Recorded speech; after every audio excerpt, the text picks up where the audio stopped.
Hey guys, really quick, just want to talk about some technical analysis here and just the use of psychology. Really simple stuff here. I want you guys to incorporate it. It's really easy to use. It's the thought process of how we use the analogy of a tug of war. As one side starts to pull the flag over to the other side, if anybody's on the sidelines watching, they're kind of stepping in and pulling the flag back over the other way. Selling and buying is the same way in the market. And I always want to look at directional changes from extreme points, and then see where buyers are willing to step in as sellers as well. So I'm looking at highs and lows. This is a perfect example. Just look at TBT, real simple here, 20-year Treasury.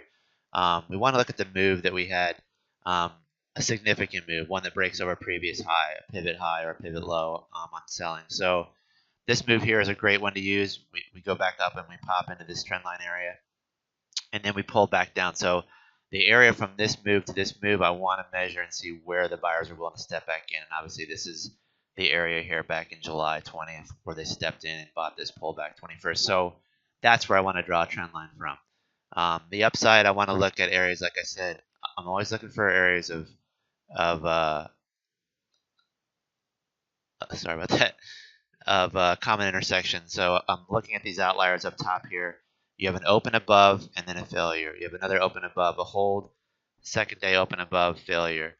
Third day open above, unable to hold. Fourth day, so you can kind of see how you don't want to draw trend lines up here. These are gap opens. They're selling into these movements.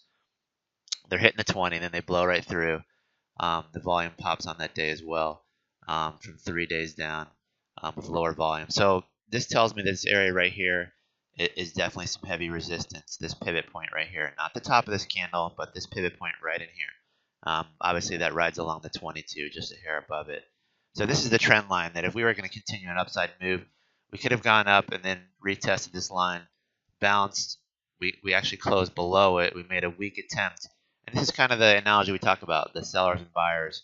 Over here, the buyers were getting excited, but the sellers just came in and overwhelmed them. It took a little bit of time.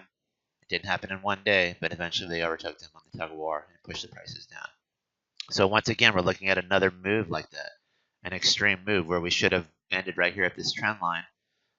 We closed right at it. We gapped above it, sold right down to it, and then we had this battle. And then we literally had 1, 2, 3 retests of it, and then a gap above it. And then here's where we are now. But now we're also failing again at the old 20 SMA breakdown. And we're kind of seeing a little bit of weakness here. We wanted to keep above that 35.75 area, and we couldn't. We got above it yesterday. That was great, but now we're seeing us fade back below it again. So this becomes your support line now, the 35.20 area. We close below there, you're probably not going to see any buying interest until back at the 20 SMA, which has been fairly accurate for this, for the TBT Treasury. So, we can get fooled into these little mini breakouts. We see them all the time from these lower levels, popping up through the 20 and then a failure back down, popping up to the trend line and a failure back down. So we don't want to be in this if it's just going to be another longer term failure. Maybe it is from this pivot down. I didn't even draw this line yet. And if you go across the tops, maybe it's this line here, and that's why we are failing at that line again. So longer term, we don't want to get sucked into a simple macro bearish cycle here, with little mini pops in between and failures at higher trend lines. So these are really tricky trades, especially in something like the TBT, which doesn't really move like a normal stock or